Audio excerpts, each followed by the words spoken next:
Hello students, आज इस video में हम नया चैप्टर स्टार्ट करने जा रहे हैं जो कि है 5th चैप्टर दक्कन का पठार, द डेक्कन प्लेट्यू। पठार वह क्षेत्र होता है जो आसपास की भूमि से ऊंचा होता है।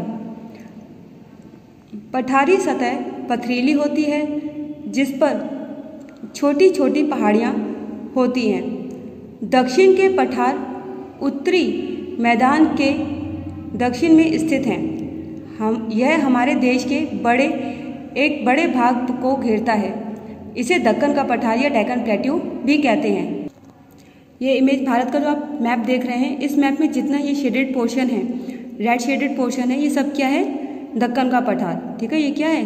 दक्कन का पठार। पठार कौन सा एरिया होता है? वो जहाँ पर आसपास की भूमि जो है वो समतल भूमि से थोड़ी सी ऊपर उठी हुई होती है, उसको हम बोलते हैं पठार।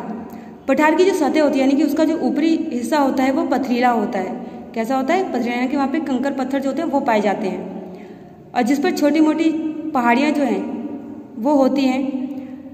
दक्षिण के पठार उत्तरी मैदान के दक्षिण में स्थित हैं। ठीक है, दक्षिण के जो पठार हैं वो उत्तरी मैदान के दक्षिण में स्थित हैं और ये हमारे देश के बड़े भाग को घेरता है। जैसे आपको मैंने अभी मैप में दिखाया, यानी कि आधे से ज़्यादा भारत जो है वो दक्कन के पठार के द्वारा घिरा हुआ है। इसकी स्थिति और आकार दक्षिण के पठार उत्तर के मैदानों के दक्षिण से भारत के अंतिम छोर कन्याकुमारी तक फैले हुए हैं। ठीक है, दक्षिण के पठार जो हैं वो उत्तर में यानी कि यहाँ से लेकर के यहाँ नीचे कन्याकुमारी तक फैले हुए हैं। ये आकार में त्रिभुजाकार हैं। पहाड़ियों तथा नदियों ने दक्षिणी पठार को 4 भागों में विभाजित किया है। पहाड़ियाँ और नदियाँ जो हैं उन्होंने दक्षिणी पठार को क्या किया है? 4 भागों में विभाजित किया है। पहला है उत्तरी पश्चिमी पठार। पहला कौन सा है? उत्तरी पश्चिमी पठार। उत्तरी पश्चिमी पठार पश्चिम में अरावली की पहाड़ियों से होकर पूर्व में सोन नदी तक फैला हुआ है। ठीक है, मैप है ये। यहाँ पे यहाँ पे अरावली पर्वत श्रेणियाँ पाई जाती हैं और यहाँ से लेकर यहाँ सोन नदी पूर्व की तरफ जब हम जाएंगे तो वहाँ पे सोन नदी तक ये फैला हुआ है। इसके दक्षिण में विंध्याचल पर्वतमाला है। यह पठार राजस्थान, गुजरात, उत्तर प्रदेश, मध्य प्रदेश तथा छत्तीसगढ़ में फैला हुआ है। ठीक है, कौन कौन से क्षेत्रों में फैला हुआ है? राजस्थान, गुजरात, उत्तर प्रदेश, मध्य प्रदेश तथा छत्तीसगढ़। सोन, चंबल और बेतवा इस क्षेत्र की महत्वपूर्ण नदियां हैं। ठीक है, उत्तर पश्चिमी के जो पठार है वहाँ की 3 प्रमुख नदियां कौन कौन सी हैं? सोन, चंबल और बेतवा। इस क्षेत्र में बहने वाली नदियां गंगा तथा यमुना की ओर बहती हैं। मालवा का पठार इस पठार का ही भाग है। ठीक है, मालवा का जो पठार है वो कहाँ का, किसका हिस्सा है? दक्षिणी पश्चिमी पठार का। इस पठार की अधिकांश मिट्टी लावा से बनी होने के कारण काली और चिकनी होती है। ठीक है, इस पठार की जो मिट्टी है वो लावा से बनी हुई है, इसीलिए ये मिट्टी काली और चिकनी होती है। उसके बाद आता है उत्तरी पूर्वी पठार। यह पठार छोटा नागपुर के पठार तथा राजमहल की पहाड़ियों तक फैला हुआ है। ठीक है, ये पठार जो है वो छोटा नागपुर के पठार से लेकर के राजमहल की जो पहाड़ियाँ हैं वहाँ तक फैला हुआ है। इस पठार के अंतर्गत मध्य प्रदेश, छत्तीसगढ़, झारखंड, उड़ीसा, आंध्र प्रदेश, तेलंगाना के भाग आते हैं। ठीक है, ये राज्य जो हैं वो इस पठार के क्षेत्र में फैले हुए हैं। दामोदर और महानदी इस पठार को महत्वपूर्ण नदियां हैं जो बंगाल की खाड़ी में जाकर के गिरती हैं। ठीक है, दामोदर और महानदी जो है वो कहाँ जाके गिरती है? बंगाल की खाड़ी में।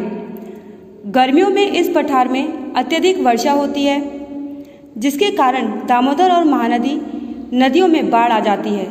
लगातार गर्मियों में बारिश होने के कारण ये दोनों नदियां जो हैं यहाँ पर बाढ़ आ जाती है। इन नदियों पर बने बांध काफ़ी हद तक बाढ़ की समस्या को नियंत्रित करते हैं। यदि बांध ना बनाया जाए तो क्या होगा, पानी का जो स्तर है वो बढ़ जाएगा और हर साल वहाँ पर या उस क्षेत्र में बारिश आती रहेगी, वो बाढ़ आती रहेगी।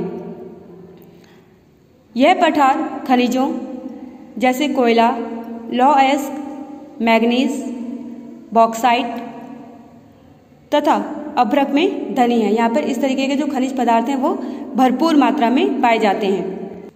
उसके बाद तीसरा हिस्सा है केंद्रीय पठार, द सेंट्रल प्लेट्यू। केंद्रीय पठार दक्कन के पठार के नाम से भी जाना जाता है। ठीक है, केंद्रीय पठार जो है उसको दक्कन के पठार के नाम से भी जाना जाता है। गुजरात का कुछ भाग, महाराष्ट्र, मध्य प्रदेश, आंध्र प्रदेश तथा कर्नाटक का कुछ भाग इस पठार के अंतर्गत आता है। ठीक है, इसके अंतर्गत कौन कौन से राज्य आते हैं? एक है महाराष्ट्र, मध्य प्रदेश, आंध्र प्रदेश और कर्नाटक का कुछ भाग। गोदावरी, ताप्ती, नर्मदा, कृष्णा यहाँ पर बहने वाली प्रमुख नदियाँ हैं। ठीक है, चारों जो हैं वो यहाँ पर बहती हैं। गोदावरी और कृष्णा पूर्व की ओर बहकर बंगाल की खाड़ी में गिर जाती हैं।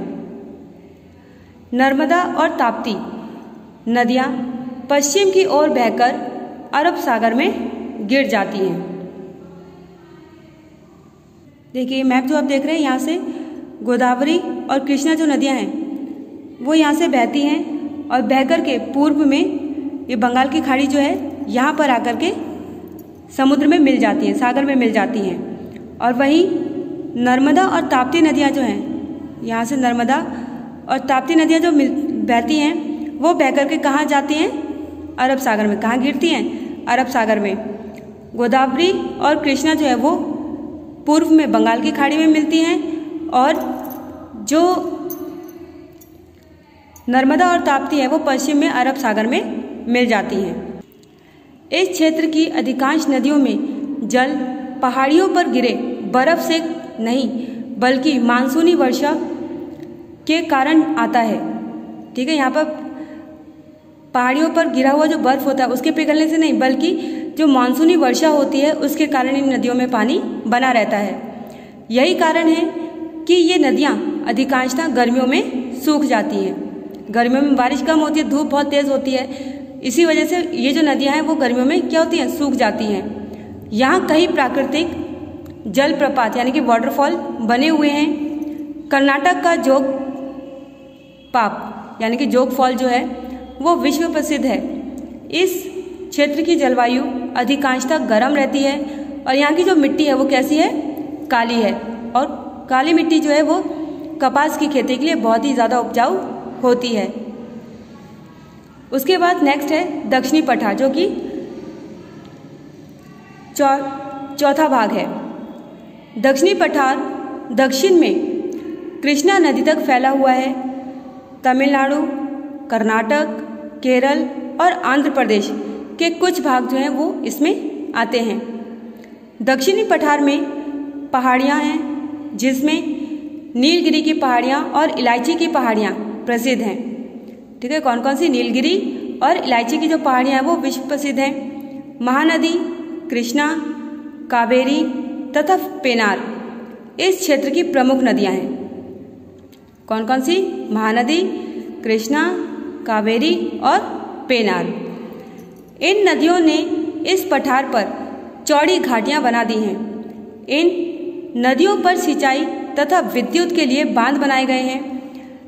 कावेरी नदी पर बना मेटूर बांध दक्षिण भारत का सबसे बड़ा बांध है। ठीक है, मेटूर बांध जो है वो दक्षिण भारत का क्या है? सबसे बड़ा बांध है। महानदी पर बना हीराकुंड बांध विश्व के सबसे ऊंचे बांधों में से है। हीराकुंड बांध जो है वो विश्व का सबसे बड़ा बांध है और कौन सी नदी पे बना है? महानदी पर। यहाँ पर सर्दियों और गर्मियों के तापमान में अधिक अंतर नहीं होता। पश्चिमी घाटों पर भारी वर्षा होती है जबकि आंतरिक भागों में अत्यधिक कम वर्षा होती है। ठीक है, जो पश्चिमी घाट होते हैं वहाँ पे तो बारिश अधिक होती है क्योंकि वो समुद्र के किनारे का हिस्सा होता है और वहीं जो मध्य भाग होता है, आंतरिक भाग जो होता है वहाँ पे बारिश कम होती है क्योंकि वो समुद्र से थोड़ा दूर होते हैं। यहाँ की मिट्टी पथरीली और अनउपजाऊ होती है। यही कारण है कि इस क्षेत्र में बहुत कम फसलें होती हैं। स्टूडेंट्स, आज इस वीडियो में हमने दक्षिणी पठार के 4 भागों का जो विभाजन था उसको पढ़ा। होमवर्क में आपको ये जो मौखिक प्रश्न हैं ये आपको कॉपी में करने हैं। पहला है पठार की सतह कैसी होती है, दूसरा है दक्षिण के पठारों का आकार कैसा है, तीसरा है उत्तरी पूर्वी पठार कहाँ स्थित है, चौथा है दक्षिण की गंगा किस नदी को कहते हैं। ये 4 मौखिक क्वेश्चन हैं, वो आपको अपनी कॉपी में लिखने हैं। इनके आंसर्स जो हैं वो 1 वर्ड होने चाहिए या मोस्टली ज़्यादा से ज़्यादा 1 लाइन के। ठीक है, thank you and that's all for today's class.